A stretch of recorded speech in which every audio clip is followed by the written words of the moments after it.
স্বাগত ৭১ জার্নালে আপনাদের সঙ্গে আছে রাকিব হাসান। দর্শক, সংবাদ পর্যালোচনা ভিত্তিক নিয়মিত অনুষ্ঠানে আমরা খবরের নানান দিক বিশ্লেষণ করার চেষ্টা করি। একই সঙ্গে পত্র, পত্রিকা, টেলিভিশন, ডিজিটাল মিডিয়া এবং অবশ্যই নিউজ পোর্টালে যে সমস্ত খবরের শিরোনাম হয় আমরা চেষ্টা করি সেগুলো জানিয়ে দিতে, এবং একই সঙ্গে ওই সমস্ত খবরের সঙ্গে যুক্ত মানুষদেরকে আমরা সংযুক্ত করি আমাদের আলোচনার টেবিলে। আমাদের স্টুডিও এবং অনলাইনে সংযুক্ত থাকা অতিথিরা সেসব খবরের গভীরে ঢোকেন এবং আমরা তাদের পর্যবেক্ষণ, বিশ্লেষণ, ব্যাখ্যা জানার চেষ্টা করি। সেই ধারাবাহিকতায় আজ আমার সঙ্গে এই মুহূর্তে আছেন রাজনৈতিক বিশ্লেষক শাখাওয়াত হোসেন শান্ত। শাখাওয়াত হোসেন শান্ত, আপনাকে আমন্ত্রণ জানাচ্ছি, ধন্যবাদ জানাচ্ছি। এবং আমরা আয়োজন শুরু করার আগে অনেকগুলো পয়েন্ট বলছিলাম যে দিনভর আসলে শিরোনামে কী কী ছিল, আমরা চেষ্টা করব এই স্বল্প সময়ের মধ্যে সেগুলো নিয়ে যতটুকু পারা যায় একটু আলাপ করতে। এবং আমাদের সঙ্গে এই আয়োজনে বিভিন্ন পর্যায়ে ধাপে ধাপে অনলাইনে আমাদের অতিথিরা যুক্ত হবেন পর্যায়ক্রমে, এবং আমরা তাদের সঙ্গে কথা বলার চেষ্টা করব। মূল আলাপে যাওয়ার আগে আমরা যথারীতি কয়েকটা অনলাইন নিউজ পোর্টালগুলো দেখে নিতে চাই যাতে করে আলাপ করতে সুবিধা হয়। শুরুতে দেখতে পাচ্ছি দৈনিক প্রথম আলো। এই খবরটা আসলে শিরোনামেও আছে আমাদের, এবং আমরা ছোট করে জানাচ্ছিলামও যে প্রধানমন্ত্রীর হস্তক্ষেপে ঢাকায় অপহরণের ১.৫ ঘন্টার মধ্যে স্কুল ছাত্র উদ্ধার। মানে ছেলে অপহৃত হওয়ার খবর শুনে খন্দকার শামীম কাঁদতে কাঁদতে প্রধানমন্ত্রীর দপ্তরে ঢুকে পড়েন, এবং খবরটা শুনে পুলিশের ডিসি মাসুদকে ফোন করেন প্রধানমন্ত্রী, এবং পরবর্তীতে আমরা এই খবরটা পাই যে ১.৫ ঘন্টার মধ্যে স্কুল ছাত্র উদ্ধার হয়েছে। আশাব্যঞ্জক খবর, কিন্তু অপহরণের খবরটা কখনোই কাম্য নয়, সেটা নিয়ে পারলে আলাপ করার একটা সুযোগ হবে। ডেইলি স্টার প্রথম আলোতে হামলা ছিল পরিকল্পিত, এটা ডিসমিস ল্যাব এবং স্টার বিশ্লেষণ। ডিসমিস ল্যাব আমরা জানি তারা ফ্যাক্ট চেক করে সাধারণত, এবং নানামুখী ফ্যাক্ট চেকগুলো নিয়ে আমরাও আমাদের যে চেক আয়োজন আছে ফেক নিউজ স্ক্যানারে, সেখানে আমরা আলাপ করার চেষ্টা করি। মোটামুটিভাবে উপরে এটা দেখতে পাচ্ছি, স্ক্রল করলে নিচে নামলে হয়তো আরও কিছু খবর আমরা পাবো। অমর একুশে বইমেলা শুরু হচ্ছে বৃহস্পতিবার, অংশ নিচ্ছে ৫৪৯টি প্রকাশনা প্রতিষ্ঠান। যদিও প্রাথমিক পর্যায়ে রয়েছে আসলে স্টলগুলো তৈরি হওয়া, প্যাভিলিয়ন এবার থাকছে না এবং স্টল ফি দিতে হচ্ছে না। ৫ আগস্ট বিষয়ে রাষ্ট্রপতি অনেক কিছুই চেপে গিয়েছে। জামাত আমিরের আজকে রাষ্ট্রপতির সাক্ষাৎকার নিয়ে প্রতিক্রিয়া জানিয়েছে ৬ সিটিতে প্রশাসক। এ বিষয়ে এনসিপির প্রেস ব্রিফিং আমরা দেখেছি, প্রতিবেদনও আমরা করেছি। সার্জিস, আসিফ মাহমুদ, সজীব ভুঁইয়া সবাই কথা বলেছেন, এবং তারা বলেছেন যে নির্বাচনে হেরে যাওয়াদের প্রাইজ পোস্টিং দিয়েছে বিএনপি। আসিফ মাহমুদ, সজীব ভুঁইয়ার বক্তব্য এটা। একটু ব্যাখ্যা জানার চেষ্টা করব। নিশ্চয়ই আমাদের সঙ্গে এনসিপির পক্ষ থেকে অতিথি তো আছেনই। প্রথম আলো দেখে নিলাম, পরের পত্রিকাটা একটু যাই, বিডি নিউজ 24। এখানে এনসিপি সেই সংবাদ সম্মেলনের ছবিটা আছে, এবং এখানে হচ্ছে প্রজ্ঞাপনটা দেখে মনে হচ্ছে আমৃত্যু হয়তো বা তারা প্রশাসক থাকবেন। একটু সার্কাজম করে তারা কথাটা বলেছেন। এবং ওদিকে দেখতে পাচ্ছি স্বরাষ্ট্র সচিব হয়েছেন মঞ্জুর মোর্শেদ চৌধুরী। আমাদের টিভি স্কলে এটা যাচ্ছে। এমপিওভুক্ত শিক্ষা প্রতিষ্ঠান ১৩,৫০০ পদে ৭৮,৫০০ আবেদন হওয়ারই কথা। আসলে বিভিন্ন সময় আমরা আন্দোলন দেখেছি। এই তো মোটামুটিভাবে এই খবরগুলো আমরা দেখতে পাচ্ছি। শেষ আর একটা দৈনিক দেখে নিতে চাই, বাংলা ট্রিবিউন। প্রতিমন্ত্রীর পদ ছেড়ে কেন মেয়র পদে নির্বাচন করবেন ইশরাক, কথা হচ্ছে অনেকটা নিয়ে। মানে ইশরাক হোসেন তিনি তার জায়গা থেকে আসলে মেম্বার অফ পার্লামেন্ট হয়েছেন, তিনি মুক্তিযুদ্ধ প্রতিমন্ত্রী হয়েছেন, এখন তিনি সেই পদ ছেড়ে দিয়ে হলেও দক্ষিণ সিটি কর্পোরেশন নির্বাচনে অংশ নিতে চান।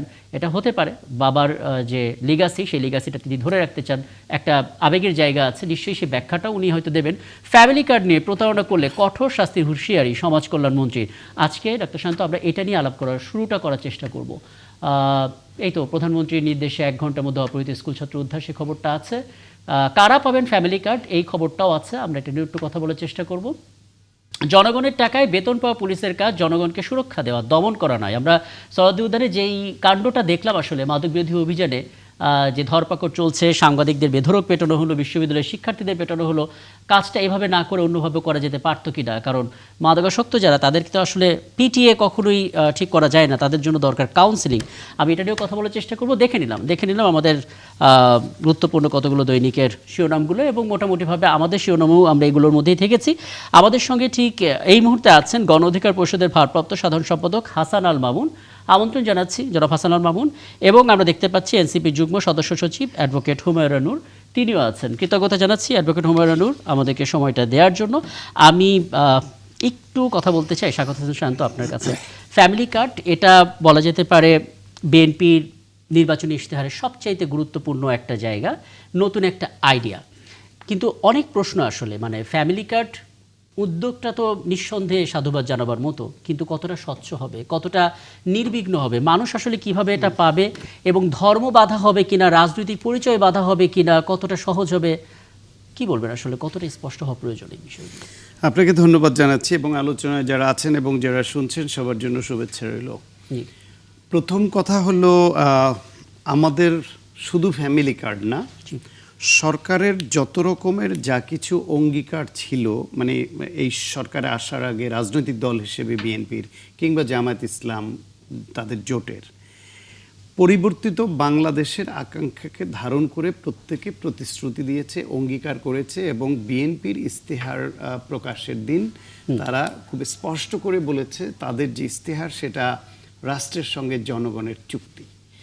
এখন সেই রাষ্ট্রের সঙ্গে জনগণের চুক্তিটা পরিবর্তিত আকাঙ্ক্ষার যে জায়গাটা বাংলাদেশে গণঅভ্যুত্থান পরবর্তী সেটা মাথায় রেখে বাস্তবায়ন হবে এবং বাংলাদেশের সুশাসন, দুর্নীতি রোধ করা এবং বাংলাদেশের উন্নয়নকে এগিয়ে নিয়ে যাওয়া, সবার আগে বাংলাদেশ এই কনসেপ্ট মাথায় রেখে বাংলাদেশকে চালানো, এরকম একটা প্রতিশ্রুতি তো গ্রোসলি আমরা পেয়েছি।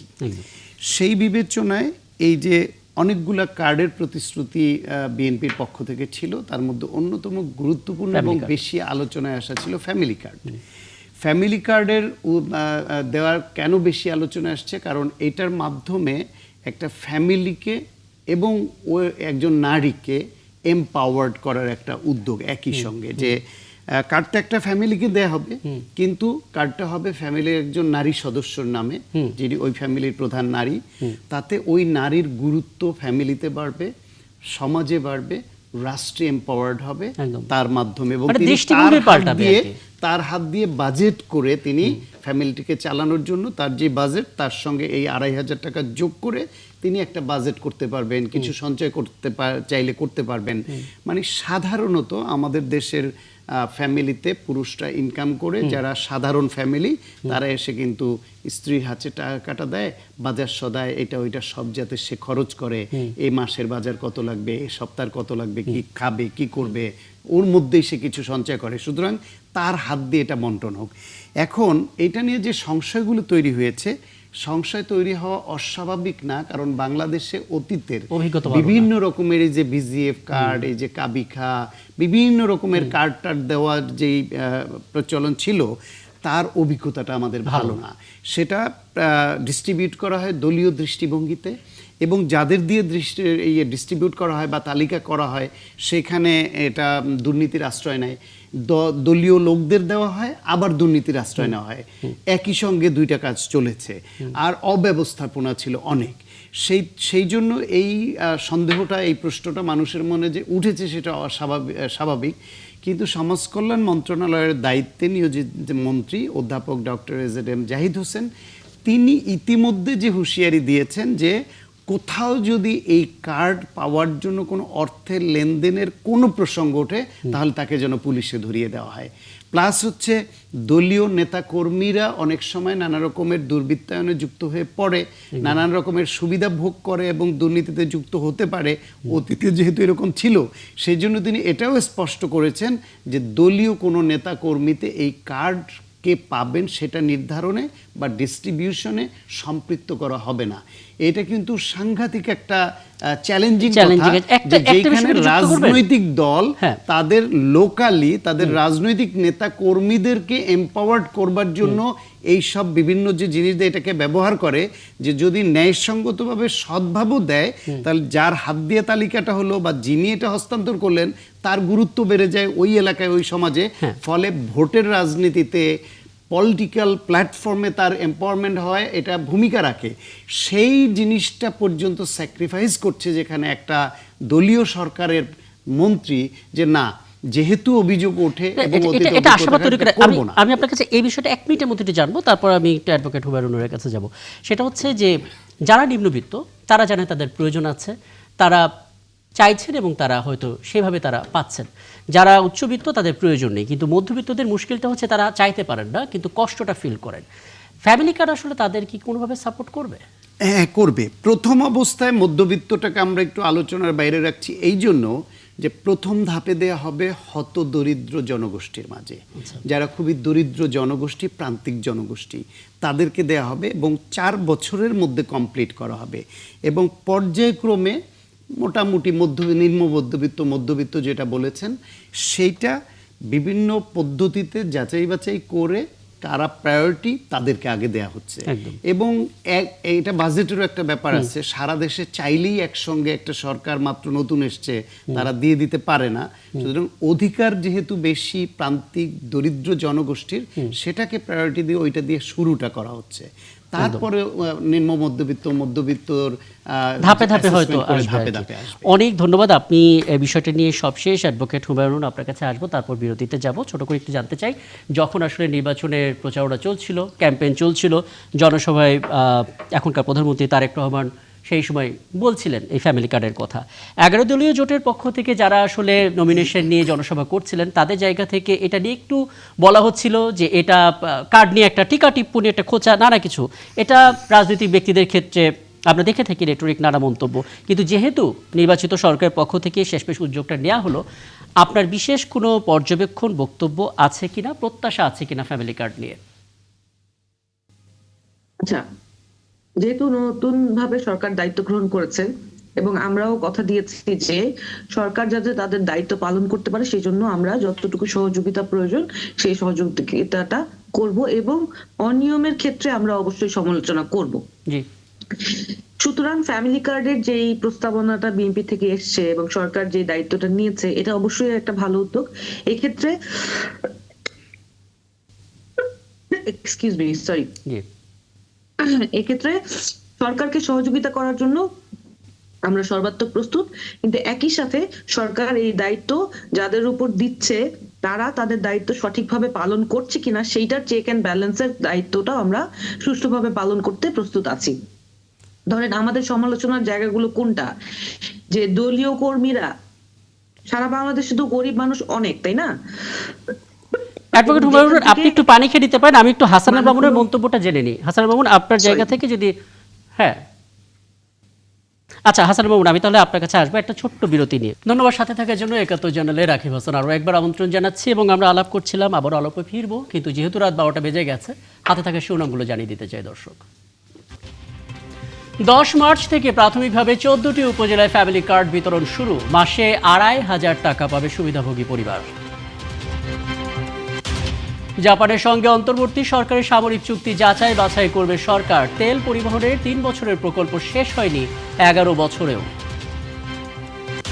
প্রধানমন্ত্রী তারেক রহমানকে সভাপতি ও মির্জা ফখরুলকে বিকল্প সভাপতি হিসেবে রেখে একনেকের কমিটি পুনর্গঠন। স্থানীয় সরকারে দলীয় প্রতীকের ব্যবহারের সিদ্ধান্ত সংসদের, জানালেন মির্জা ফখরুল। 9 এপ্রিল শেরপুর ও বগুড়ায় উপনির্বাচন। ঈদকে সামনে রেখে কর্মচাঞ্চল্য ফিরছে সদরঘাটে। ঈদ যাত্রা নির্বিঘ্ন করতে লঞ্চ মেরামত সহ চলছে নানা রকম আয়োজন।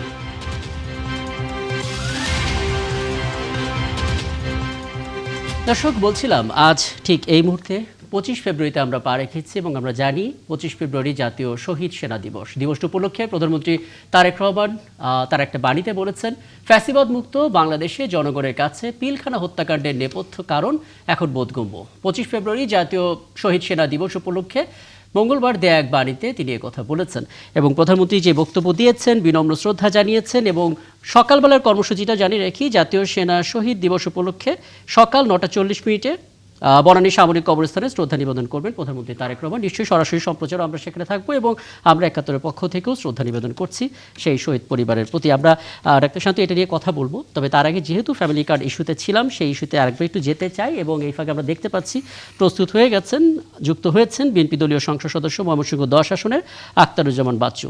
আখতারুজ্জামান বাচ্চু, আপনাকে আমন্ত্রণ জানাচ্ছি, নিশ্চয়ই আপনার সঙ্গে কথা হবে। আমি অ্যাডভোকেট হুমায়ুন আপনাকে থামিয়েছিলাম, আপনি যদি একটু পরিষ্কার করতেন প্রত্যাশার জায়গাটা ফ্যামিলি কার্ড নিয়ে, কোন জায়গাটায় আপনার মনে হচ্ছে স্বচ্ছতাটা খুব জরুরি, সেই জায়গাগুলো একটু চিহ্নিত করে দেবেন। জি ধন্যবাদ। যেই জায়গাটা নিয়ে আমি তো বলছিলাম যে আমাদের সহযোগিতার জায়গাটায় আমরা অবশ্যই পাশে থাকবো, যেহেতু এটা একটা ভালো উদ্যোগ, আমরা এটা নিয়ে সমালোচনা অবশ্যই করেছি, কিন্তু সরকার যদি দেশের মানুষের জন্য ভালো উদ্যোগ এটা ইফেক্টিভলি নিতে পারে, আমরা অবশ্যই সেটাকে সাধুবাদ জানাবো।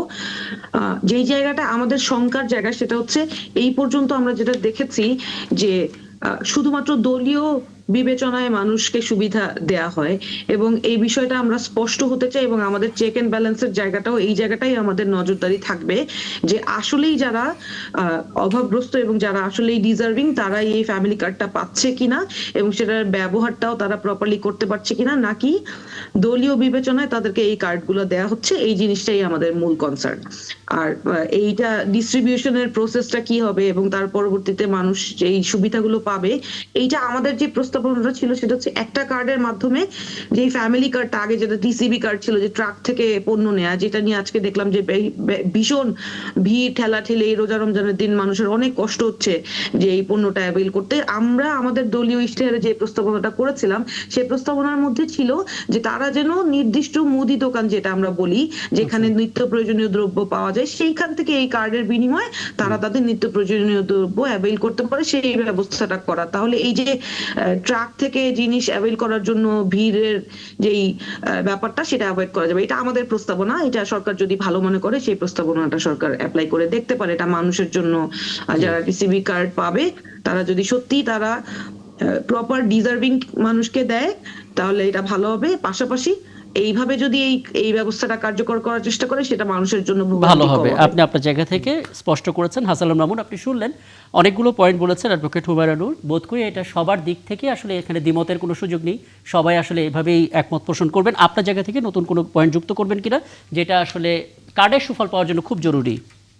জি, আমি যেটি যোগ করতে চাই, আমি সমাজ কল্যাণ মন্ত্রণালয় থেকে মাননীয় মন্ত্রী মহোদয় যে কথাটি বলেছেন যে দলীয় নেতাকর্মীদের দ্বারা তিনি এই কার্ডটি করতে চান, সেখানে আমার মনে হয় যে আমরা যেভাবে ভোটার তালিকা প্রণয়ন করি গ্রামে গ্রামে প্রত্যেক বাড়িতে গিয়ে, আমার মনে হয় যে এইভাবে প্রত্যেকটা ফ্যামিলির যে তথ্য আছে, ফ্যামিলিতে কার পজিশন কিরকম, সেই ফ্যামিলির স্টেবিলিটি কিরকম, কারা অতি দরিদ্র, কারা দরিদ্র, কারা নিম্নবিত্ত, কারা উচ্চবিত্ত, এই ক্রাইটেরিয়া গুলো যদি আমরা, এই ডাটাগুলো যদি আমরা কালেক্ট করে নিয়ে আসতে পারি সকলের, আনার পর যদি আমরা সেখানে যাচাই বাছাই করে তারপর যদি আমরা এটি ইমপ্লিমেন্ট করতে পারি, তাহলে যে জিনিসটি দেখা যাবে যে আমরা যাকে আসলে কার্ডটি দিতে চাই সেই কিন্তু প্রকৃতপক্ষে কার্ডটি পাবে। আর যদি দলীয়ভাবে দেওয়া হয়, বিগত সরকারের আমলে যে জিনিসটি হয়েছে, আমি নিজে সাক্ষ্য দিচ্ছি যে আমাদের গ্রামগুলোতে যেটি হয়েছে, যে এই বয়স্ক ভাতার যে কার্ড ছিল কিংবা প্রেগন্যান্সির যে কার্ডগুলো ছিল, এই কার্ডগুলোর বিনিময়ে মানুষের কাছ থেকে 4 থেকে 5,000 টাকা এককালীন নেওয়া হতো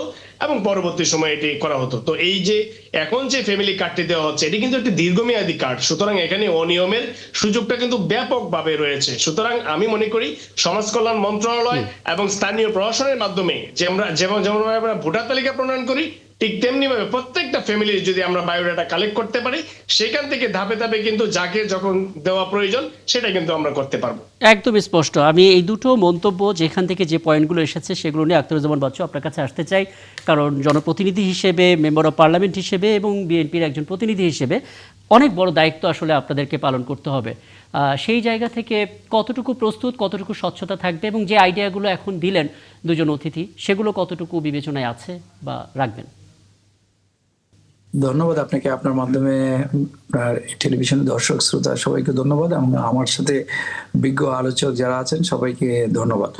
দেখেন, আমাদের বাংলাদেশের প্রধানমন্ত্রী জনাব তারেক রহমান নারীদের, দেশের অর্ধেক জনসংখ্যা নারীদেরকে স্বাবলম্বী করার জন্য ফ্যামিলি কার্ডের কথা উনি যে নির্বাচনী ইশতেহারে ঘোষণা দিয়েছিলেন, এবং এর আগে 2023 সালে যখন 31 দফা রাষ্ট্র কাঠামো মেরামতের 31 দফা ঘোষণা করেন, তখনও সেই কথাটি উনি উল্লেখ করেছিলেন। এবং সরকার গঠনের পরপরই আপনি দেখেছেন বাংলাদেশে পরিবর্তনের সূচনা হয়েছে, যে আকাঙ্ক্ষা নিয়ে জুলাই বিপ্লব গঠিত হয়েছে, এবং জনগণ দীর্ঘ বছর ভোট দিতে পারে নাই, তাদের জনগণের সরকার এসে জনগণের জন্য কাজ করবে, সেই কাজ কিন্তু শুরু হয়ে গেছে। আর এই কার্ডের আসলে আমরা সবকিছু পজিটিভলি দেখি। আসলে আমাদের নেতা তারেক রহমান দেশ গড়ার যে মহাপরিকল্পনা, সেই পরিকল্পনা বাস্তবায়নের একটি অংশ নারীদের স্বাবলম্বী করার জন্য ফ্যামিলি কার্ড, কৃষকদের জন্য কৃষক কার্ড। দেশের অর্ধেক জনসংখ্যা প্রায় নারী, এবং বেশিরভাগ আর যা পুরুষদের মধ্যে বেশিরভাগই কৃষক। সুতরাং এই দুটো সেক্টরকে বা দুটো বিশাল জনগোষ্ঠীকে সামনে রেখে আমাদের যে পরিকল্পনা আমাদের বাংলাদেশের প্রধানমন্ত্রী তারেক রহমান দেশকে এগিয়ে নেওয়ার জন্য নিয়েছেন, সেই জন্য ওনাকে আন্তরিক ধন্যবাদ এবং জানাচ্ছি। আর এদেশের মানুষ খুবই সেটি খুব ভালোভাবে নিয়েছেন এবং তারা উপকৃত হবেন। দেখেন এই কার্ড বিতরণ, দেখেন আওয়ামী লীগের আমলের সাথে যদি অন্য কোনো আমল আপনারা মেলান তাহলে এটা অবিচার হবে, অন্যায় হবে। দেখেন আওয়ামী লীগ জনগণের ভোটে নির্বাচিত ছিলেন না, তারা জনগণের কাছে দায়বদ্ধ ছিল না, তখন অনিয়ম দুর্নীতির মহোৎসব হয়েছে, দেশের টাকা বিদেশে পাচার হয়েছে। বিএনপি আসলে আমাদের নেতা তারেক রহমান দেখেন পরিবর্তনের সূচনা করেছেন। ওনার গাড়ি বয়স 14টা গাড়ি ছিল, সেখানে 4টি কমিয়ে নিয়ে এসেছেন, খুব সাধারণ জীবন যাপন করছেন। আমরা জনগণের জীবন নির্বিঘ্নে নিশ্চিন্তে যাতে স্বাধীনভাবে ওনারা স্বচ্ছন্দে জীবনযাপন করতে পারেন সেই জন্য মায়েদের নামে ফ্যামিলি কার্ড, এটা সম্পূর্ণ নিরপেক্ষভাবে এবং দলীয় দৃষ্টিকোণ থেকে না, একদম প্রান্তিক জনগোষ্ঠী। আমরা এখন পাইলট প্রকল্প শুরু হয়েছে, ইনশাল্লাহ সারা দেশে সেটা শুরু হবে। জি, আপনার এই আশাবাদটা নিয়ে এই অংশের আলাপটা শেষ করে আমি শাখাওয়াত হোসেন শান্ত ছোট্ট একটা মন্তব্য আপনার কাছে জানতে চাই, কারণ আজকে জাতীয় শহীদ সেনা দিবস এবং আমরা কখনোই চাই না যে এরকম কোনো ঘটনা ঘটুক, এরকম কোনো দিবস তৈরি হোক যে দিবসগুলোকে পালন করতে গেলে আসলে আমাদের ব্যথিত হতে হয়। আমরা একটা দীর্ঘ সময় পার করেছি এবং নানা বিচারের কথা আমরা শুনছি। মানে আপনার মনে হয় কি না সঠিকভাবে দায়িত্ব নিয়ে যেভাবে এই শহীদ পরিবারের স্বজনদের এই নিপীড়নের এই ঘটনার বিচার হওয়া উচিত, সেই পথে কি আমরা একটু হেঁটেছি? কোনো সদিচ্ছা, কোনো আন্তরিকতা আপনি দেখেছেন? এটা এই 25 ফেব্রুয়ারি খুবই বেদনাদায়ক একটা দিন বাংলাদেশের জন্য, কারণ সেই দিন বাংলাদেশের অত্যন্ত মেধাবী এবং ভালো চৌকস 57 জন সেনা অফিসার, যাদের অনেককেই তার কিছুদিন আগে বিডিআর হেডকোয়ার্টারে জড়ো করা হয়েছে, ওইখানে ন্যস্ত করে, এবং তারপরে এই 57 জন সেনা অফিসার সহ 54 জনকে হত্যা করা হয়েছে, তারা শহীদ হয়েছেন। এখন এইটায় আওয়ামী লীগ সরকারের সময়, ওই সময় আওয়ামী লীগ শেখ হাসিনার পরিবারের ঘনিষ্ঠ লোক শেখ ফজলুল নূর তাপস ব্যারিস্টার এবং জাহাঙ্গীর কবির নানক, এই দুইজনের ব্যাপারে অনেক সন্দেহজনকভাবে তাদের ভূমিকা ছিল, সেই আলোচনাটা তখনই উঠেছিল। এবং সরকার একদিকে হচ্ছে তাদের সম্পৃক্ততা নিয়ে সন্দেহ উঠেছিল, পাশাপাশি এটা ম্যানেজমেন্ট এবং সঠিক সময়ে সেনাবাহিনীর ইন্টারভেন করা, ওইখানে যাদেরকে জিম্মি করা হয়েছিল তাদের উদ্ধার করার যে তৎপরতা, প্রধানমন্ত্রীর ভূমিকা, এই সবগুলোই তখন একটা সন্দেহের জন্ম দিয়েছিল। সেই পরিস্থিতিতে এটার তদন্ত, এমনকি অন্য দেশের বাইরের কোথাও থেকে এর সংশ্লিষ্টতা আছে কিনা সেই প্রশ্ন উঠেছিল, কিন্তু এর তদন্তটা ওইভাবে কিছুই হয়নি। শেখ হাসিনা যেভাবে চেয়েছেন সেভাবেই হয়েছে, তাতে করে শুধুমাত্র বিডিআরের সদস্যদেরকে বিনা বিচারে দীর্ঘদিন ধরে আটকে রাখা হয়েছে। 16 বছর ধরে তাদেরকে জেলে আটকে রাখা হয়েছে বিনা বিচারে, অনেককে, কারো ট্রায়াল হয় নাই, কিছুই হয় নাই, আটকে রাখা হয়েছে। ফলে এইটা যদি বিডিআরের যে সব সদস্যরা এখানে এই সব কিলিংয়ে যুক্ত হয়েছিলেন, তারা কি উদ্দেশ্যে, কারা যুক্ত করলো, মোটিভটা কি ছিল, এর সঙ্গে বিহাইন্ড দি স্ক্রিন কারা যুক্ত ছিল, সেটা তো বড় একটা তদন্তের বিষয় হওয়া দরকার ছিল। সেই বিষয়টি তদন্তের মধ্যে আসেনি।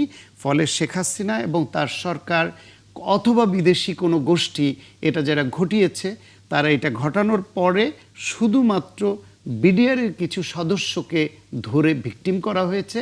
প্রকৃত অপরাধী বা এর মাস্টারমাইন্ড যারা ছিল, এর পেছনে এই সেনাবাহিনীকে দুর্বল করা, বাংলাদেশকে দুর্বল করা, বিডিআরের নাম বদলে বিজিবি করে বিডিআরের মনোবলকে ভেঙে দেওয়া সহ নানাবিধ এই রাষ্ট্রকে করায়ত্ত করবার জন্য বিদেশি কোনো শক্তি এবং এদেশে তাদের পুতুল যারা ছিল তারা যে ব্যবহৃত হয়েছে, এই বিষয়টা উন্মোচন হওয়া দরকার। যে যদি এটা সত্য না হয় সেটা উন্মোচিত হোক, কিন্তু এই বিষয়ে বিশদ তদন্ত এবং অত্যন্ত স্পর্শকাতর বিবেচনায় যতদূর সম্ভব সমস্ত তদন্ত এনে জাতির সামনে উপস্থাপন করা দরকার এবং প্রকৃত অপরাধীদের চিহ্নিত করা, তাদের বিচারের আওতায় আনা। এবং এই যে বিডিআর সদস্য যাদের বিনা বিচারে দীর্ঘদিন আটকে রাখা হলো, তারা যদি দোষী না হয়ে থাকে, তাদের উপর রাষ্ট্রীয়ভাবে শেখ হাসিনার ফ্যাসিবাদী সরকার যে অন্যায়টা করেছে তাদেরকে কম্পেনসেট করা বা ক্ষতিপূরণ দেওয়া, এগুলি সময়ের দাবি। ফলে বর্তমান প্রধানমন্ত্রী এর বিচারের জন্য যে নতুন উদ্যোগ নিয়েছেন, বিচার বিভাগীয় তদন্তের যে উদ্যোগ হয়েছে একদম। এবং এই নতুন উদ্যোগকে স্বাগত আমরা আসলে জানাই। অপেক্ষা করি সকালবেলা প্রধানমন্ত্রী তারেক রহমান যে বক্তব্য দেবেন শ্রদ্ধা নিবেদন শেষে, সেখান থেকে হয়তো আমরা আরও কিছু বক্তব্য পাবো যেগুলো নিয়ে কথা বলার সুযোগ হবে। আমি আরেকটি প্রসঙ্গে যেতে চাই। আজকে ইনফ্যাক্ট গতকালকে, যেহেতু রাত 12টা হয়ে গেছে, গতকালকে এনসিপির একটা সংবাদ সম্মেলন ছিল এবং সেই সংবাদ সম্মেলনে স্থানীয় সরকার নির্বাচন প্রসঙ্গে এনসিপির বক্তব্য ছিল, পাশাপাশি 6 সিটি কর্পোরেশনে যে প্রশাসক নিয়োগ দেওয়া হয়েছে সেটা নিয়েও আসলে বক্তব্য ছিল। আমি একটু আখতারুজ্জামান বাচ্চু আপনাকে বলবো অ্যাডভোকেট হুমায়ুন নূরের বক্তব্যটা শুনতে, তাতে করে আপনার সঙ্গে আলাপ করতে একটু সুবিধা হবে। হুমায়ুন নূর, শুরুতে একটা বিষয় একটু বলবেন, মানে 6 সিটি কর্পোরেশনে যে প্রশাসক নিয়োগ করা হয়েছে, দলীয় প্রশাসক, আসিফ মাহমুদ সজীব ভাই এখানে বলছিলেন প্রাইজ পোস্টিং বা এরকম একটা মানে উপহার হিসেবে তাদেরকে এখানে বসানো হয়েছে যারা নির্বাচনে হেরেছেন বা নানা কিছু বলে তিনি বলেছেন যে তাদেরকে আসলে জায়গাটা দেওয়া হয়েছিল। আপনাদের দিক থেকে বিকল্প কোনো পন্থা ছিল কি? মানে 6 সিটি কর্পোরেশনে কারা আসলে থাকতে পারতেন ঠিক এই মুহূর্তে? আপনাকে ধন্যবাদ। দেখেন, না আসিফ না, আমি মাহমুদ- আপনার কাছে আসবো, আখতারুজ্জামান বাবু আপনার কাছে আসবো। আমি একটু অ্যাডভোকেট হুমায়ুন নূরের বক্তব্যটা শুনে আসি, তারপর সেখান থেকে আপনার মন্তব্যটা জানবো। জি, একটু আনমিউট করে নিতে হবে, মিউট হয়ে আছে হুমায়ুন নূর। হ্যাঁ। দুইটা জিনিস আসিফ মাহমুদ সজীব ভাই স্পেসিফিক্যালি উল্লেখ করেছেন। একটা হচ্ছে যে উনি বলতে চেয়েছেন যে 6 জন প্রশাসক, ওনারা 6 জনই দলীয় ব্যক্তি এবং তাদেরকে প্রাইস পোস্টিং দেওয়া হয়েছে। 2 জন জাতীয় নির্বাচনে হেরেছে এবং 4 জন নমিনেশন চেয়েছিলেন, তাদেরকে নমিনেশন দেওয়া হয়নি। পাশাপাশি এরা স্থানীয় সরকার নির্বাচনের প্রভাব বিস্তার করবে এবং এর পাশাপাশি উনি বলেছেন যে ওনারা যে নিয়োগ পেয়েছেন সেইটা তো চুক্তিভিত্তিক নিয়োগ, তাই না? কিন্তু সেই নিয়োগের কোনো ডেট দেয়া নাই, অ্যাজ ইফ ওনারা পারপিচুয়াল পিরিয়ডের জন্য ওনাদের নিয়োগ হয়েছে। সমস্যা যেই জায়গাটায় সেটা হচ্ছে যে এই স্থানীয় সরকার নির্বাচন কিন্তু আমরা অভ্যুত্থানের পরপরই চেয়েছিলাম এবং প্রথমে স্থানীয় সরকার নির্বাচন হোক সেটাই চেয়েছিলাম, কারণ স্থানীয় সরকার নির্বাচনে এখানে দলীয় ছোট করে একটা প্রতীকে কথা বলি, নির্বাচন হয় না, এখানে যদি যোগ্য ছোট করে একটা ব্যক্তিরাই তথ্য উঠে দিই, আসে। অ্যাডভোকেট হুমায়ুন, ছোট করে একটা তথ্য দিই। এখানে স্থানীয় সরকার মন্ত্রী স্পষ্ট করে বলেছেন যে সিটি কর্পোরেশনের মেয়াদ আগে শেষ হবে, সে নির্বাচনটা আগে হবে এবং নিয়ম অনুসারে যদি এখনকার যিনি প্রশাসক আছেন তিনি যদি নির্বাচনে অংশ নিতে চান তাকে পদত্যাগ করেই আসলে অংশ নিতে হবে। তার মানে তারা তো জানে যে কবে তাদেরকে ছাড়তে হবে দায়িত্বটা। কিন্তু স্থানীয় সরকারের তো মেয়াদ অনেক আগেই শেষ হয়ে গিয়েছে। মানে বাংলাদেশের প্রত্যেকটা স্থানীয় সরকার যেগুলো আছে সেই সরকারগুলো মেয়রদের মানে বেশিরভাগেরই মেয়াদ শেষ হয়ে গিয়েছে। ওই যেখানে মেয়াদ শেষ হয়ে গিয়েছে সেখানে তো এখনই নির্বাচন দিয়ে দেওয়ার কথা। অন্তত ঢাকার তো আমরা জানি যে মেয়াদ এখন আর নাই, তাইলে সেই জায়গাটা তো উনারা আবার করে দলীয় প্রশাসক নিয়োগ দিয়েছেন। জি, স্পষ্ট তো উনারা আগে স্থানীয় সরকার নির্বাচন চান নাই। এটার কারণ হচ্ছে উনারা নির্বাচনের পরে উনাদের দলীয় প্রশাসক বা দলীয় তত্ত্বাবধানে ওনারা এই স্থানীয় সরকার নির্বাচন দিয়ে নির্বাচনকে প্রভাবিত করতে চান বলে আগে ওনারা স্থানীয় সরকার নির্বাচনটা হতে দেন নাই। এইটাই এখন স্পষ্ট। এইখানে দলীয় প্রভাব বিস্তার করা ছাড়া এই 6 জনের 6 জন কোনো যোগ্য ব্যক্তিকে না দিয়ে একেবারে দলীয় কেউ নমিনেশন বঞ্চিত, কেউ নির্বাচনে হেরে গিয়েছে এরকম 6 জনকে যখন পজিশনে বসানো হয় প্রশাসকের পজিশনে, তখন তাদের কর্মকাণ্ড অবশ্যই প্রশ্নবিদ্ধ হওয়ার মতোই ব্যাপার এবং তারা আদতে একটা সুষ্ঠু প্রহসনমূলক নির্বাচন ছাড়া একেবারে নিরপেক্ষ একটা নির্বাচন আয়োজন করবে, এইটা আস্থা রাখাটা খুবই খুবই কঠিন। কারণ এখানে বলতে কিছু নাই। যে প্রশাসকরা আছেন তারা দলীয় ব্যক্তি, তারা দলের পারপাসে সার্ভ করবেন। হ্যাঁ, মানে বিকল্প কি হতে পারতো আসলে, মানে এর বিকল্প কি হতে পারতো?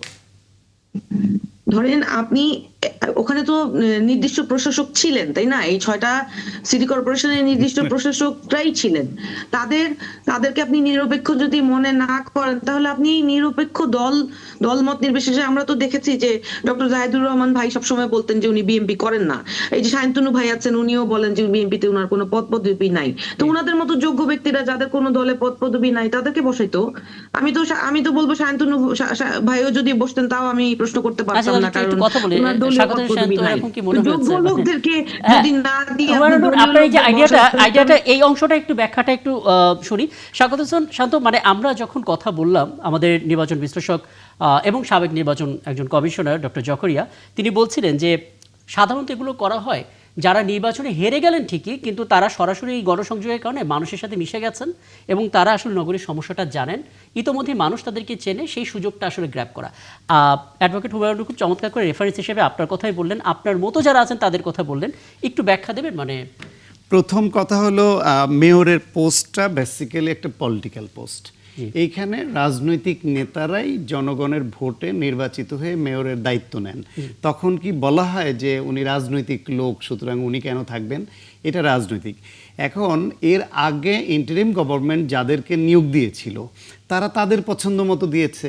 এখন তারা কি আশা করে যে নির্বাচিত এই সরকার এসে তাদের সিদ্ধান্ত বাস্তবায়ন করা, জনগণের জন্য যে অঙ্গীকার নিয়ে তারা রাষ্ট্র পরিচালনার দায়িত্ব পেয়েছে সেই সার্ভিসটা দেওয়া, এইটা যারা আগে ইন্টারিম গভর্নমেন্ট তাদের পছন্দের যেই ব্যক্তিদের নিয়োগ দিয়েছে তাদের দ্বারা এটা করানো সম্ভব না। তাহলে পরিবর্তন অবধারিত ছিল। সেই পরিবর্তনটা যদি 2 মাস পরে নির্বাচন হয় 2 মাসের জন্যই হবে, 1 মাস পরে তফসিল ঘোষণা হলে 1 মাসের জন্যই হবে, কিন্তু পরিবর্তনটা অবধারিত ছিল। এখন পরিবর্তনের পরে কাকে দিবে? এইখানে যদি কোনো রাজনৈতিক ব্যক্তিত্ব যারা এই সরকারের দৃষ্টিতে পরীক্ষিত এবং মনে করে এরা যোগ্য পারবে, যেমন ধরেন ঢাকা সাউথে কাড়ি দিয়েছে মুক্তিযোদ্ধা আব্দুস সালামকে, তিনি অবিভক্ত ঢাকার ডেপুটি মেয়র ছিলেন এবং রাজনৈতিক নেতা হিসেবে পরীক্ষিত, তিনি অযোগ্য হলেন কি করে? উত্তরে কাকে দিয়েছে? ঢাকায় একজন সদ্য নির্বাচন করা এবং জামায়াতের আমিরের মতো একজন শক্ত প্রার্থীর ঘাম ঝরিয়ে দেওয়া নেতা, এইরকম জনপ্রিয় যোগ্য একজন নেতা, সুতরাং তিনি অযোগ্য হলেন কি করে?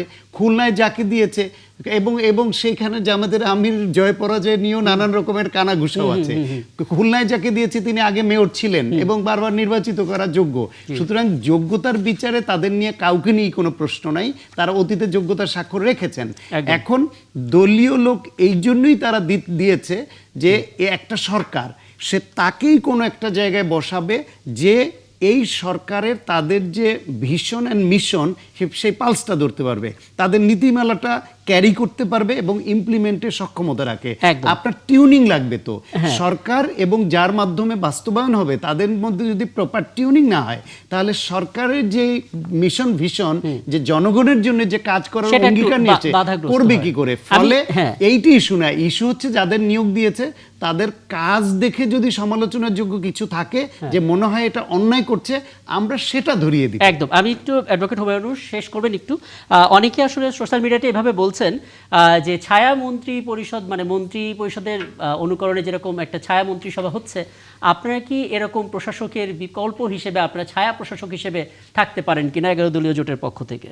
জি আচ্ছা, আমরা যেটা বলেছি ছায়া মন্ত্রিসভা করব, যে মন্ত্রিসভার কার্যক্রমগুলো যেখানে যেভাবে যা করা উচিত সেটা যেভাবে পরিচালিত হচ্ছে সেটা চেক অ্যান্ড ব্যালেন্সের জন্য আমরা ছায়া মন্ত্রিসভা করব এবং প্রশাসনিক সকল কাঠামোতে যারা দায়িত্বে থাকবেন তাদের কার্যক্রম চেক এন্ড ব্যালেন্সের জন্য আমরা অবশ্যই কমিটি গঠন করব এবং সেটা আমরা অবশ্যই অবজার্ভ করব। সায়ন্ত ভাইয়ের কথার রেফারেন্স আমি একটা কথা বলতে চাই, যে আমি যেই কথাটা বলেছি যে এই যে দলীয় নিয়োগ দলীয় পারপাস সার্ভ করার জন্য এবং স্থানীয় সরকার নির্বাচনকে প্রভাবিত করার জন্য আগে নির্বাচন না দিয়ে সরকার গঠন করার পর বিএনপি নির্বাচন দেওয়ার যে সিদ্ধান্তটা, শান্তনু ভাই কিন্তু একেবারে আমার কথাটাই ইকো করলেন, উনি এক্সপ্লেইন করলেন। যেই রাজনৈতিক কর্মীদেরকে উনি পরীক্ষিত বলছেন তারা কিন্তু জনগণ দ্বারা প্রত্যাখ্যিত। 2টা আসনে নির্বাচন করেছেন, সেই দুইজনই ঘাম ঝরালেও জনগণ তাদেরকে কিন্তু জিতিয়ে আনতে পারেন নাই, কারণ জনগণের কম ভোটেই তারা হেরেছেন। আর অন্যরা তো মনোনয়ন পান না, নিশ্চয়ই দলই বিবেচনা করেছে যে ওনারা নির্বাচন জিতে আসতে পারবেন না। তো এইটা আসলে ভাইয়ের কথায় আমি নিজে যেটা বলেছি সেই কথাটাই আমি বুঝতে পারলাম। বুঝতে পারছি, আপনার বক্তব্যটা স্পষ্ট। আমি এখানে হাসান মাহমুদ, আপনি কিছু যুক্ত করবেন কিনা? জি জি, সেটি হচ্ছে আজকে যে আসিফ মাহমুদ সজীব ভুইয়া যে প্রশ্নটি তুলেছেন তিনিই কিন্তু প্রথমে নিয়মের ব্যত্যয় ঘটিয়েছেন।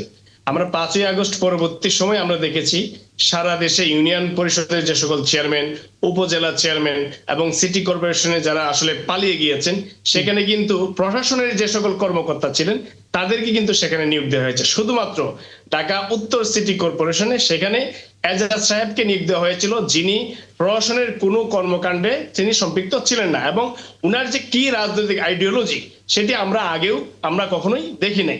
সুতরাং আসিফ মাহমুদ সজীব ভুইয়া আজকে দলীয় যে প্রশ্নটি উঠাচ্ছেন সেটি তো এজাজকে আমি কেন রাখবো? এজাজ কি প্রশাসনের কোনো কর্মকর্তা, কোনো ডিসি, এডিসি, কোনো কিছুই না। সারা দেশ সেট আপ হয়েছে, যেখানে চেয়ারম্যান গুলো পালিয়ে গিয়েছে সেখানে প্রশাসনের লোক দেওয়া হয়েছে, কিন্তু উত্তরে দেওয়া হয়েছে এজাজকে। এজাজ সরাসরি আসিফ মাহমুদ সজীব ভুইয়ার পছন্দের লোক এবং তার দ্বারা নির্ধারিত লোক, সুতরাং তাকে তো সরাবে, এটা স্বাভাবিক। নির্বাচিত সরকার আসছে, সুতরাং তার সেট আপ অনুযায়ী সে রাষ্ট্র পরিচালনা করবে, এটাই স্বাভাবিক। আসিফ মাহমুদ সজীব ভুঁইয়া প্রথম আইনটি লঙ্ঘন করেছেন। সেখানে যদি একজন প্রশাসনের কাউকে দেওয়া হতো, অ্যাডমিন ক্যাডার থেকে কাউকে দেওয়া হতো বা অন্যান্য ক্যাডার থেকে দেওয়া হতো, তাহলে কিন্তু আজকে হুমায়রা নূর আপু যে প্রশ্নটি উঠিয়েছেন সেটাই যৌক্তিকতা থাকতো। অ্যাডভোকেট হুমায়রা নূর। হাসান ভাই, আমি কিন্তু আপনি যে প্রস্তাবনাটা বলেছেন যে যোগ্য ব্যক্তিকে এই জায়গায় বসানো, রাজনৈতিক শান্তনু ভাই বলেছেন রাজনৈতিক ব্যক্তি দিয়েই এই মেয়রের জায়গাটা চলবে, সেখানে আমি যেটা বলেছি সেটা হচ্ছে জনগণের প্রতিনিধি দিয়ে চলবে, এবং আপনি বলেছেন যোগ্য ব্যক্তি ওখানে যাওয়ার কথা ছিল, আমি কিন্তু সেই কথাটাই বলেছি। বুঝতে পারছি। আমি আসলে দুজনের বক্তব্যটা স্পষ্ট। আমি এই জায়গায় হ্যাঁ আমি নিশ্চয়ই পরবর্তীতে আবারও আসবো এই জায়গা থেকে। আখতারুজ্জামান বাচ্চু, আপনি শুনলেন দুজনের কথা, অ্যাডভোকেট হুমায়রা নূর এবং হাসান মামুন। দিন শেষে একটা বিষয় আসলে সবাই প্রত্যাশা করে যে দলীয় প্রশাসক হলেও দলীয়করণটা হবে না। মানে আপনি কি কোনো আশাবাদ দিতে পারেন, কোনো পর্যবেক্ষণ দিতে পারেন, এবং যারা যে কথা বললেন সেই জায়গা থেকে কোনো ব্যাখ্যা দিতে পারেন? আমি আসলে আপনার প্রশ্নটা ঠিক মতো শুনতে পারি নাই। আচ্ছা, আমি আরেকবার বলি। হুমায়রা নূরও বলছিলেন, দুজনের কথার মাঝে আপনার কথা হারিয়ে গেছে। আচ্ছা, আমি আপনাকে একটু রিপিট করি। আমাদের যে 6 সিটি কর্পোরেশনে, সেখানে বিএনপির পক্ষ থেকে আমরা দেখলাম প্রধানমন্ত্রীর অনুমতিক্রমে এবং একই সঙ্গে স্থানীয় সরকার মন্ত্রী স্পষ্ট করেছেন 6 জন প্রশাসক, দলীয় প্রশাসক নিয়োগ দেওয়া হয়েছে। এটা নিয়ে আসলে এনসিপির পক্ষ থেকে একটা অভিযোগ হয়েছে, যারা নির্বাচনে হেরে গেছেন, জনগণ যাদেরকে প্রত্যাখ্যান করেছেন, তাদেরকে আসলে পুরস্কার হিসেবে এখানে বসানো হয়েছে, কিংবা যাদেরকে নমিনেশন দেয়নি। এবং এরও একটা ব্যাখ্যা কিন্তু তাদের দিক থেকেও উল্লেখ করা হয়েছে, যেটার একটা ব্যাখ্যা হাসান মামুন দিয়েছেন যে এই নিয়মটা সবার আগে ভেঙেছিলেন আসিফ মাহমুদ সজীব ভুঁইয়া। মানে পুরো বিষয়টা নিয়ে কি বলবেন? জি দেখেন, আমি হুমায়ুন নূরকে একটি প্রশ্ন করতে চাই যে এজাজ আহমেদ উত্তর সিটি কর্পোরেশনের প্রশাসক ছিলেন, উনি কোন নির্বাচনে জিতে এসেছিলেন বা কতটা জনপ্রিয় ছিলেন, ওনার কতটা অভিজ্ঞতা ছিল, চিনতেন কিনা, জানতেন কিনা, উনি কোন জায়গার প্রশাসক ছিলেন কিনা, কোন সরকারের কোন গুরুত্বপূর্ণ দায়িত্ব পালন করেছেন কিনা, বা উনি কোথাও নির্বাচিত ছিলেন কিনা। আমার এই প্রশ্নটা ওনাকে আমি করলাম। দ্বিতীয়ত হলো যে দেখেন, আমাদের সায়ন্ত সাহেব যথার্থই বলেছেন।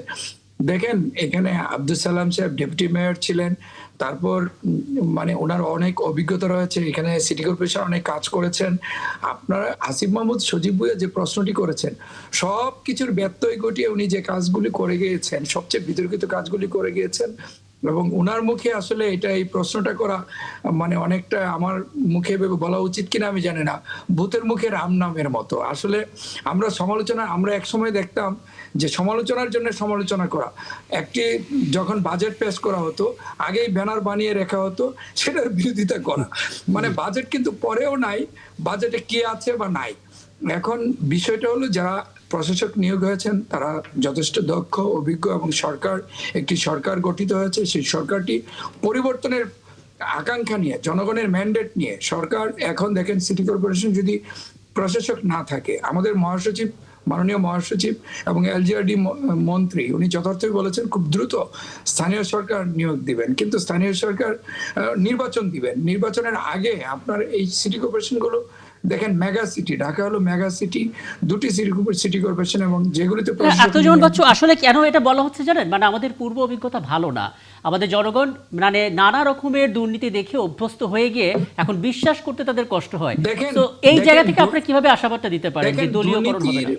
দেখেন, আপনি যদি আমাদের জিয়াউর রহমানের শাসনামল দেখেন, দুর্নীতি ছিল না। আমাদের বেগম খালেদা জিয়ার শাসনামল দেখেন, দুর্নীতি ছিল না। আপনি দেখেন এখন আমাদের নেতা তারেক রহমান যেন আরেক জিয়াউর রহমান, রাষ্ট্র ক্ষমতা গ্রহণের সাথে সাথে যে পরিবর্তনের সূচনা করেছেন এবং দুর্নীতির বিরুদ্ধে জিরো টলারেন্স উনি ঘোষণা করেছেন, এবং রাষ্ট্রের ব্যয় সংকোচনের নীতি ঘোষণা করে এবং জনগণের কল্যাণে কাজ করার জন্য, দেশ গড়ার প্রত্যয় নিয়ে উনি কাজ করছেন। এখন আপনারা যদি মর্নিং শোজ দ্য ডে, উনি শুরুতেই যে সূচনা করেছেন, সারা দেশের মানুষ যেখানে প্রশংসা করছেন, আমাদের হুমায়রা নূররা, আসিফ মাহমুদ সজীব ভুঁইয়া, ওনারা আসলে ওই যে এখন তো ওনারা ওয়েস্টিনে হাঁস খেতেন, এখন ওয়েস্টিনে হাঁস খাওয়া বন্ধ, এখন কিছু বলতে হবে, একটা বলার জন্য বলা, বিরোধিতার জন্য বিরোধিতা করা। আমরা চাই সমাত্র নিয়োগ হয়েছেন, তারা যথেষ্ট অভিজ্ঞ, তাদের কাজ ভালো যদি হয় সেই কাজ দেখে, তাদের কর্ম দেখে মূল্যায়ন করুক, সমালোচনা করুক। আমরা কনস্ট্রাকটিভ সমালোচনা প্রত্যাশা করি, আমাদের ভুল একদম। ত্রুটি আমি ধরিয়ে আমি দিলে এখান থেকে সেটা আবারও প্রত্যাশা করি। কিন্তু আলাপ শুরু শুধু করবো। আমি সমালোচনার একটা স্বার্থে সমালোচনা, হ্যাঁ আমি just পদ্ধতিতার আরেকটু স্বার্থে ছোট আমি করে আমি বলতে বিরতি চাই। থেকে এসে আপনার মন্তব্যটা নিই, মানে বিরতিতে যেতেই হচ্ছে, বিরতি থেকে ফিরে এসে নিশ্চয়ই আলাপটা করবো এবং একই সঙ্গে জানার চেষ্টা করব। আজকে এনসিপির পক্ষ থেকে বলা হচ্ছিল তৃতীয় প্রধান রাজনৈতিক দল হিসেবে আত্মপ্রকাশ করেছে, তাহলে দ্বিতীয় রাজনৈতিক দল প্রধান সেটা কে? যদি সেটা জামাত আপনারা মিন করে থাকেন, তাহলে জামাতের মধ্যে থেকে আসলে তৃতীয় শক্তি কিভাবে 11 দলীয় জোটের মধ্যে থেকে আপনারা হচ্ছেন একটু জানার চেষ্টা করবো। ছোট্ট একটা বিরতির পর ফিরে এসে দর্শক 71 জনেরা আপনারা আছেন, একটা ছোট্ট বিরতির পর ফিরছি। আপনার বক্তব্যটা শেষ করবেন এবং স্বাগত শান্ত, আপনি আলোচনায় আছেন, যে কোনো প্রশ্ন আপনি করতে পারেন। জি, ধন্যবাদ আপনাকে। আমরা আসলে একটি পরিবর্তনের জনগণের সরকার প্রতিষ্ঠিত হচ্ছে। শহীদ জিয়ার আমলে যেরকম দুর্নীতিমুক্ত ছিল বাংলাদেশ, বেগম খালেদা জিয়া যেরকম জনকল্যাণে কাজ করেছেন, আমাদের নেতা তারেক রহমান, আমি যে কথাটি বলতেছিলাম, যেন আরেক জিয়াউর রহমান বাংলাদেশে দুর্নীতি এবং দুর্নীতি, স্বজনপ্রীতি, সন্ত্রাস, এগুলোর বিরুদ্ধে উনি জিরো টলারেন্স, মাদক, এই দেশটিকে উনি এগিয়ে নিতে চান একটি অনন্য উচ্চতায়, এবং সেটির সূচনা করেছেন। আপনি দেখেছেন সরকার গঠনের পরে উনি যে পদক্ষেপগুলো নিয়েছেন, সর্বমহলে দেশ বিদেশে সে সমাদৃত হয়েছে। আমরা আসলে দুর্নীতি রোধ করে, দুর্নীতির দেখেন আওয়ামী লীগ একটা শিল্পের পর্যায়ে নিয়ে গেছিল, এদেশের টাকা সব বিদেশে পাচার করেছে। এখন মানে আমাদের কাঁধে যে আমরা যে ভঙ্গুর অর্থনীতি পেয়েছি, আমরা যে দেশটিকে পেয়েছি, এটা বিনির্মাণ করতে চাই, পুনর্গঠন করতে চাই, ওই দেশটা গড়তে চান। আমাদের নেতা তারেক রহমান বাংলাদেশ গড়ার যে মহাপরিকল্পনা, তারই অংশ হিসেবে আপনার এই যে 9টি উল্লেখযোগ্য নির্বাচনী ইশতেহারে যে 9টি বিষয় ছিল, 9টির মধ্যে আপনার একটি অন্যতম ছিল নারীদের স্বাবলম্বী করার জন্য ফ্যামিলি কার্ড, তারপরে যে দুর্নীতি রোধ, তারপর কৃষক কার্ড, এসবের মধ্যে আমরা আসলে প্রশাসক যাদের নিয়োগ হয়েছে, আমরা তাদের কাজ আমরা প্রত্যাশা করি তারা আমাদের নেতা তারেক রহমানের যে দেশ গড়ার পরিকল্পনা, সেটি এগিয়ে নিয়ে যাবেন। আর আমাদের মহাসচিব বলেছেন খুব দ্রুততম সময়ে স্থানীয় সরকার নির্বাচন দিবেন। তার আগ পর্যন্ত আমরা তাদের কাজগুলো দেখব, কাজ দেখে যদি কোনো গঠনমূলক সমালোচনা কেউ করেন, আমরা সেটা সাদরে গ্রহণ করব। আমরা আমাদের ভুল ত্রুটিগুলি ধরিয়ে দিলে আমরা গ্রহণ করব, কিন্তু আমরা প্রত্যাশা করব সবেমাত্র ওনারা ওনাদেরকে নিয়োগ দেওয়া হয়েছেন, ওনারা কি কাজ করেন, ভালো না মন্দ, সেটি দেখে বিবেচনা করে তারপর সমালোচনা করবেন। সমালোচনার স্বার্থে সমালোচনা না। আমি বোধহয় আপনি শেষ করেছেন, তাই তো? জি, অ্যাডভোকেট হুমায়ুন নূর, জি, আপনি কিছু বলতে চাচ্ছিলেন। খুব সম্ভবত ব্যান্ডউইথের প্রবলেম এটা। হ্যাঁ, শুনতে পাচ্ছেন না? যে ইস্যুটা আপনি ভাই বলছিলেন, সমালোচনার খাদের সমালোচনা। জি, আমাকে কি শুনতে পাচ্ছেন? আমি আপনাকে কেবল শুনতেই পাচ্ছি, কারণ ব্যান্ডউইথে বোধহয় একটু সমস্যা হচ্ছে, যে কারণে আপনাকে দেখতে পাচ্ছি না। জি, বলুন।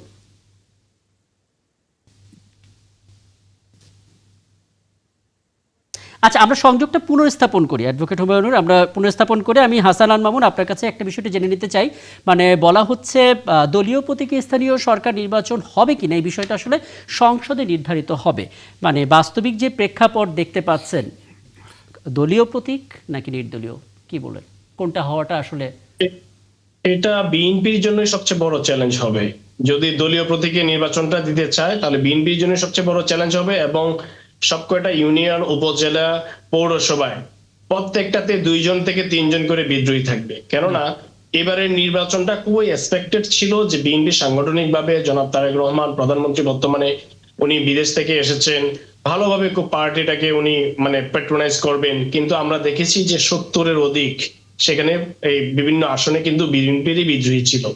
এটা কিন্তু বিএনপি কে যেমন তার সাথে জোট সঙ্গী যারা ছিলেন তাদেরকে ব্যাপকভাবে অস্বস্তিতে ফেলেছিল, এবং তাদের দলকেও বিভিন্ন জায়গায় তাদেরকে বহিষ্কার করেও কিন্তু নামানো যায় নাই। সুতরাং দলীয় প্রতীকে যদি বিএনপি কোনোভাবে আগামী নির্বাচনে জাতীয় সংসদে উঠুক, কিন্তু আমি বলবো যে দলীয় প্রতীকে কোনোভাবে স্থানীয় সরকার নির্বাচন করার এই ধরনের সিদ্ধান্ত যদি বিএনপি নেয়, তাহলে তার পার্টির জন্য ব্যাপকভাবে ক্ষতির কারণ হয়ে দাঁড়াতে পারে। আচ্ছা, অ্যাডভোকেট হুমায়ুনুর, সরি, আমি যে কথাটা বলতে চাচ্ছিলাম যে আখতারুজ্জামান বাচ্চু ভাই যে কথাটা বলছিলেন যে সমালোচনার খাতিরে সমালোচনা কিনা, বেসিক্যালি আমরা আগেও বলেছি, এখনো বলছি যে সরকারের কাজের চেক এন্ড ব্যালেন্স করা, সেটা আমরা করতেই থাকবো, এবং এইটাই আমাদের রাজনীতি। যেটা ভালো সেটাকে অবশ্যই ভালো বলবো, সেটা আমি তাতে কোনো দ্বিধাবোধ করি না। ভালো কাজে সহযোগিতাও করব, খারাপ কাজ যেটা মনে করি সেটাকে বলবো। আসিফ মাহমুদ সজীব ভুঁইয়ার ব্যাপারে উনি বলছিলেন যে উত্তরের প্রশাসক নিয়োগ নিয়ে, দেখেন উপদেষ্টা পরিষদে ইন্টারিম গভর্নমেন্টে কেউই কিন্তু রাজনৈতিক ব্যক্তিত্ব ছিলেন না, এবং আসিফ মাহমুদ সজীব ভুঁইয়া তখন এনসিপিরও কেউ ছিলেন না। উনি যখন এনসিপি জয়েন করেছেন, এখন উনি যে বক্তব্যগুলো দিচ্ছেন সেগুলো কিন্তু দলীয় বক্তব্য। উনি ব্যক্তি আসিফ মাহমুদ সজীব ভুঁইয়ার কি কর্মকাণ্ড সেইটার সাথে এনসিপির কর্মকাণ্ড বা সিদ্ধান্ত বয়ান কোনোটাই মিলানোর সুযোগ নেই। এটা আমরা ভিতরে কথা বলে মানে সিদ্ধান্ত নেই, তো এনসিপির এটা আসিফ আমরা মাহমুদ সজীব ভুঁইয়ার ব্যক্তি সেই আসিফ মাহমুদ জিনিসটাই- সজীব ভুঁইয়ার যে দর্শন সেটা আলাদা। কারণ দেখুন আসিফ মাহমুদ আসিফ মাহমুদ সজীব সজীব ভুঁইয়া এখন কিন্তু যে কথাগুলো শুধুমাত্র বলছেন সেটা এনসিপির NCP-র হয়ে হ্যাঁ বলছেন। আমি একটা জিনিস বলি, মানে এটা বোধহয় বারবার মনে করে দেওয়া প্রয়োজন।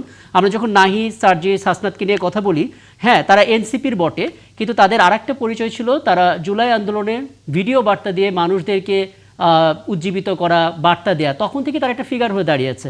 কাজে তারা যদি এখন এনসিপিতে ঢুকে একটু ভুল বয়ান দেয়, তখন কিন্তু বড় আকারে প্রশ্নটা ওঠে আর কি। জি না, অনেক বয়ানই ওনারা কিন্তু ব্যক্তিগতভাবে দিয়েছেন, সেটা নিয়ে অনেক সময় প্রশ্ন এসছে। যখন একটা সংবাদ সম্মেলনে কোনো আলাপ হয়, তখন কিন্তু সেই আলাপটায় দলীয় সিদ্ধান্তটাই প্রকাশিত হয়, এবং আসিফ মাহমুদ সজীব ভুঁইয়া কিন্তু আজকে সংবাদ সম্মেলনে যে কথাগুলো বলেছে এটা দলীয় সিদ্ধান্ত এবং দলীয় আলাপ আলোচনায় উঠে এসছে। সেই জায়গাটাই আমি স্পষ্ট করতে চাচ্ছি, এবং আমাদের কনসার্নের জায়গাটা আবারও আমি সুস্পষ্ট করি। সেই জায়গাটা হচ্ছে যে স্থানীয় সরকার নির্বাচনে বিএনপি সরকার প্রভাবিত করবে কি না, নাকি নিরপেক্ষ একটা নির্বাচন হওয়ার সুযোগ দিবে, সেই জায়গাটাই জনগণ দেখতে চায়। দেখতে চাই। আমি আপনার বক্তব্যটা জনগণ তাদেরকে হ্যাঁ mandate বক্তব্যটা দিয়ে একেবারে দিয়েছে কিনা, স্পষ্ট। আমি হাতে আরো সেটা- কিছু বিষয় রয়েছে, সেগুলো নিয়েও কথা হবে। 1 মিনিট হুমায়ুনের এই প্রশ্নের 1 মিনিট আমি 1 মিনিটের মধ্যে। জি বলতে চাই। জি দেখেন, বিএনপি কিন্তু জনগণের ক্ষমতায়নে বেশি, জনগণের ভোটাধিকারে বিশ্বাস। বিএনপি যে সরকার গঠন করেছে সেটা কি কোনো প্রভাব বিস্তার করে অন্য কেউ বসিয়ে দিয়েছে? জনগণ নিরঙ্কুশ সংখ্যাগরিষ্ঠতা বিএনপিকে দিয়েছে। সুতরাং 6 সিটি কর্পোরেশনে যে নির্বাচন হবে সেখানেও বিএনপির জনগণের ভোটেই নির্বাচিত হবে ইনশাআল্লাহ, এবং খুব দ্রুতই আমাদের স্থানীয় সরকার মন্ত্রী বলেছেন, বিএনপির মহাসচিব মির্জা ফখরুল ইসলাম আলমগীর স্যার বলেছেন দ্রুতই নির্বাচন হবে, এবং আপনারা দেখতে পাবেন যে বিএনপি বিপুল ভোটে যেভাবে সরকার গঠন করেছে স্থানীয় সরকার নির্বাচনে সেভাবে নির্বাচিত হবে ইনশাআল্লাহ। আসলে একটা ইতিবাচক দিক হচ্ছে স্বাগত হোসেন শান্ত, এখন আমরা আসলে প্রতিবাদ করতে পারছি সরকারের বিরুদ্ধে। কোনো সিদ্ধান্ত হলে সেটা নানাভাবে আসলে বিরোধী পক্ষ যারা আছে তারা বলতে পারছে, গণমাধ্যমে এসে বলতে পারছে, সংবাদ সম্মেলনে বলতে পারছে, যেটা আসলে একটা দীর্ঘ সময় ছিল না। মন্দের ভালো হিসেবে এটা তো সবার আগে রাখা যায়। আরেকটা বিষয় একটু বলবেন, যেটা আসলে হাসানাত মামুন খুব স্পষ্ট করে বলছিলেন যে দলীয় প্রতীকে যদি স্থানীয় নির্বাচনটা হয়, বিএনপি আসলে বড় রকমের ক্ষতির মুখে পড়তে পারে বা চ্যালেঞ্জ হয়ে দাঁড়াবে। আপনার অভিজ্ঞতা কি বলেন? না, হাসানাল মামুন তো শুধু বিএনপির লাভ ক্ষতির কথা বলেছে। এটা শুধু বিএনপির লাভ ক্ষতি চিন্তা করে তো আর সিদ্ধান্ত নেওয়া যায় না। সিদ্ধান্ত নিতে হবে দেশের গণতন্ত্রের, স্থানীয় সরকার ব্যবস্থা এবং নির্বাচনের মানদণ্ডের লাভ ক্ষতি নিয়ে। সেই বিবেচনায় এই স্থানীয় সরকার নির্বাচনটা যখন আওয়ামী লীগ প্রতীকে শুরু করে, তখন বিএনপির বিরোধিতা করেছে, আমরা এর সমালোচনা করেছি, এবং তার খেসারত এই দেশের রাজনীতিবিদদের, স্থানীয় সরকার পর্যায়ের নেতৃবৃন্দের দিতে হয়েছে। এমনকি আওয়ামী লীগের নিজেরা খুনি করে একটা ইউনিয়ন পরিষদের নির্বাচনে 116 জন খুন করেছিল নিজেরাই। সুতরাং এমনকি এইখানে অতীতে স্থানীয় সরকার পর্যায়ের নির্বাচনে একটা সুযোগ ছিল যে স্কুলের শিক্ষক, মাদ্রাসার শিক্ষক, স্থানীয়ভাবে গণ্যমান্য ব্যক্তি যারা সরাসরি কোনো দলের নেতা নয়, পদধারী নয়, কিন্তু এলাকায় জনপ্রিয় এবং গ্রহণযোগ্য, তারা নির্বাচন করার সুযোগ পেতেন।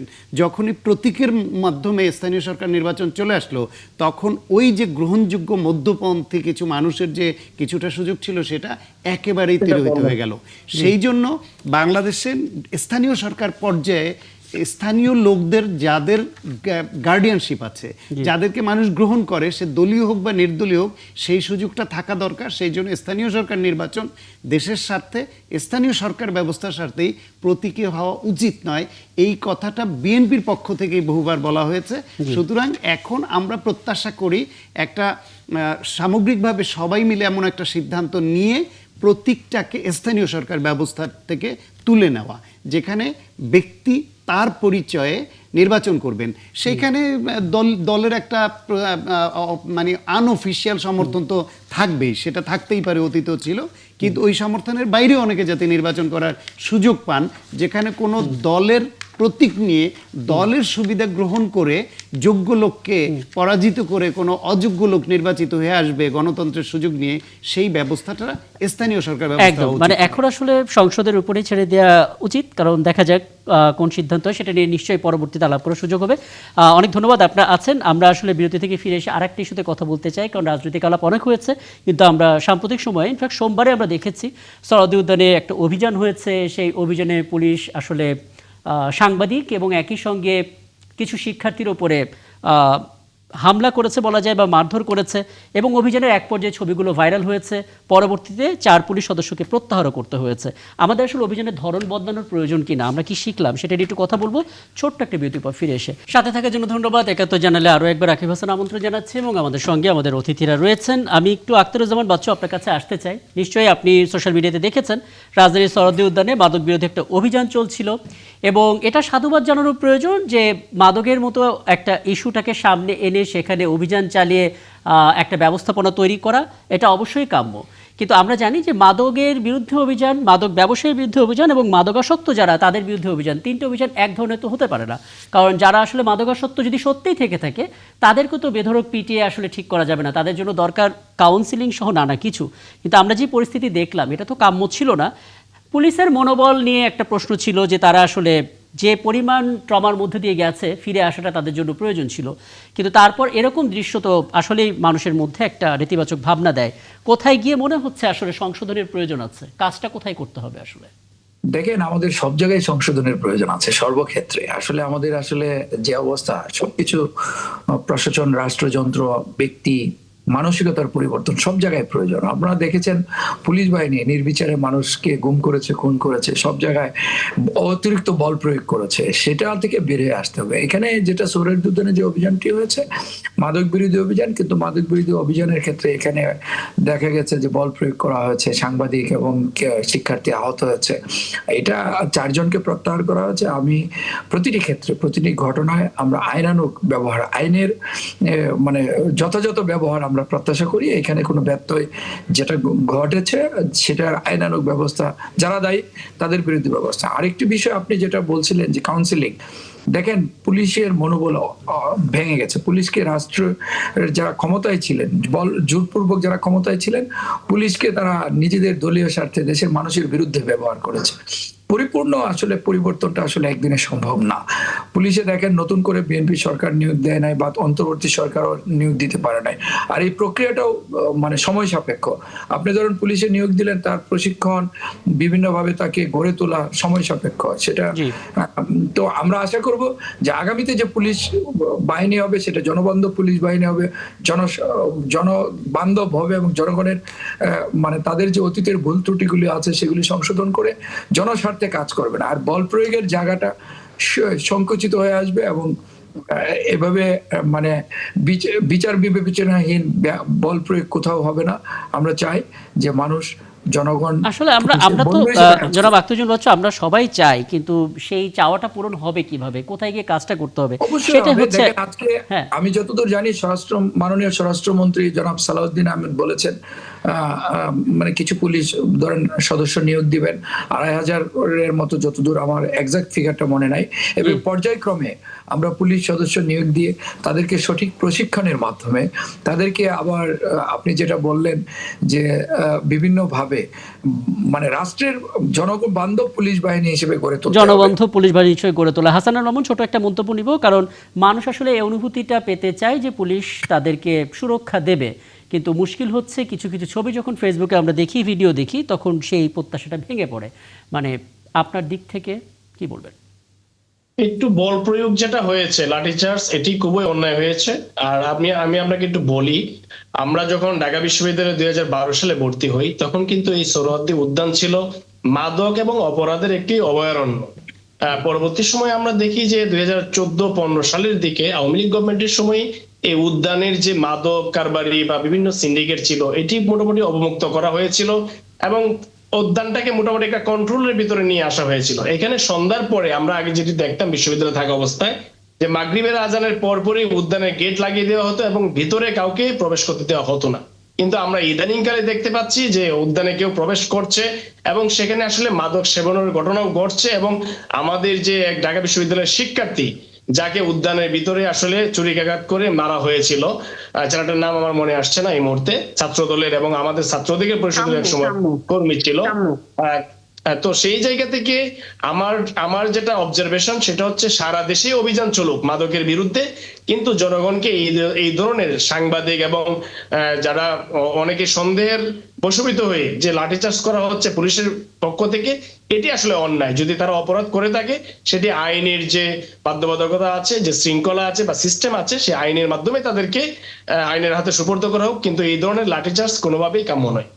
খুব স্পষ্ট বক্তব্য।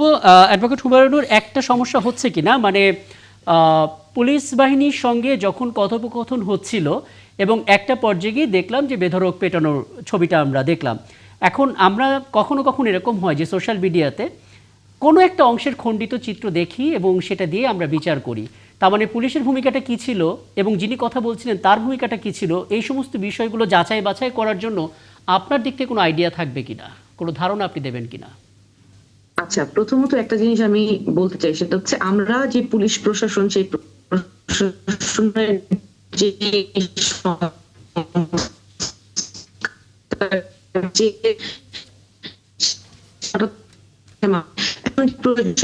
পুলিশ প্রশাসন আমরা 2004 সালে আমি আসলে খুব ভালো লাগতো যদি একটু অ্যাডভোকেট হুমায়ুনুরের কথা পুরোপুরি শুনতে পেতাম। ব্যান্ডউইথের কারণে কথাটা কেটে যাচ্ছে, দেখি সংযোগটা পুনঃস্থাপন করা যায় কিনা। একই প্রশ্ন আপনার কাছেও জনাব শাখাত হোসেন শান্ত, মানে ছোট ভিডিও দেখে আমরা প্যানিক হয়ে যাচ্ছি। হ্যাঁ, ছোট ভিডিও দেখে এখানে আসলে যেহেতু এটা একটু অভিযোগ উঠেছে, নিশ্চয়ই এখন ওই সময়কার পুরো ভিডিও দেখে বিশ্লেষণ করা হবে যে যাদের উপর আক্রমণ করা হয়েছে তাদের ভূমিকাটা পুলিশকে উত্ত্যক্ত করা বা তাদেরকে প্রভোকেশনে কতখানি ভূমিকা রেখেছে সেটা হয়তো আলোচনা আসবে। কিন্তু তারপরও যত প্রভোকেশনই থাকুক, যাই করুক, পুলিশ এইভাবে কারো উপর লাঠি চার্জ করবে না, কাউকে আহত করবে না। এইটা হলো নর্মস পুলিশের হওয়া উচিত। আমরা তো একটা মানবিক পুলিশিং চাই। আমি ধরে নিচ্ছি যে কেউ কেউ এরকম ভিডিও আসছে যে তারা পুলিশের সঙ্গে ঔদ্ধত্যপূর্ণ আচরণও করেছেন বলে কেউ কেউ বলার চেষ্টা করছেন। করুক, করলে তাদেরকে গ্রেফতার করে তাদেরকে আইনের আওতায় নিয়ে আসা হোক, তাদেরকে আইনানুগভাবে তাদের শাস্তিযোগ্য কোনো অপরাধ করে থাকলে সেটা করা হোক। কিন্তু ওইখানে পুলিশ তাদের রক্তাক্ত করবে, আহত করবে, তাদের হসপিটালে ভর্তি হওয়ার মতো ওই পর্যায়ে যাবে, ওই পুলিশিং ব্যবস্থা তো নতুন যে কাঙ্ক্ষিত যে নতুন বাংলাদেশ আমরা সেখানে চাই না। আমরা তো বরাবর দেখে আসি যে কিছু হলে পুলিশের পোশাকটাকে বদলানো হয়। না, পোশাক বদলাতে হবে না, ভেতরের মানুষটাকে বদলাতে হবে, মানে ভেতরের মানসিকতা বদলাতে হবে। এখন গত 16.5 বছর ধরে দেশে যেই ধরনের পুলিশ নিয়োগ দেওয়া হয়েছে, তাদের যেভাবে ব্যবহার করা হচ্ছে লাঠিয়াল বাহিনী হিসেবে, সেই মানুষগুলোই আছে। আপনি হঠাৎ করে একটা নির্বাচন হয়েছে আর নতুন একটা সরকার এসছে বলে তারা সব সেই আচরণ পাল্টে যাবে, এটা প্রত্যাশা করা ভুল। তবে যারা যারা নিয়ম ভাঙবেন, আইন ভাঙবেন, সেই পুলিশদেরকেও যদি সদস্যদেরকে বিচারের আওতায় আনা হয়, শাস্তির আওতায় আনা হয়, যেমন 4 জন পুলিশকে প্রত্যাহার করে নেওয়া হয়েছে এবং তাদের বিরুদ্ধে তদন্ত হবে প্রত্যাশা করি আমরা, এবং তদন্তের যে তারা যে দোষ করেছেন সেই পুলিশের তাদের যে নিজস্ব আইন অনুসারে সদস্যের বিরুদ্ধে সেই ব্যবস্থাও নেওয়া হবে। কিন্তু একই সঙ্গে আমাদের নতুন যে মানবিক পুলিশিং আমরা চাই, সেটার জন্য নতুন নিয়োগ লাগবে, ট্রেনিং লাগবে, এবং কেউ অন্যায় করলে তার বিরুদ্ধে ব্যবস্থাও নিতে হবে। আর মানুষ হিসেবে আমাদের দেশের যে যারা আমরা আছি, আমাদেরও ভাবতে হবে যে আমাদের এই পুলিশ সদস্যরাই আমাদের নিরাপত্তা দিয়ে আমাদের নানানভাবে আমাদের এই শৃঙ্খলা বজায় রাখছে। সুতরাং তা পুলিশকেও আমাদের সহযোগিতা করতে হবে। শুধু সব দায় যেন আমরা পুলিশের উপর চাপিয়ে দিয়ে আমরা যা খুশি তাই করব, আর দায় পুলিশের উপর চাপিয়ে দিয়ে বলবো ওরা ধৈর্য ধরলো না কেন। আপনি একটা শব্দ প্রয়োগ করেছিলেন যে প্রভোগ করা, আসলে সেটা আমাদের দায়িত্বশীল নাগরিক হিসেবে দায়িত্বশীল আচরণ করতে হবে।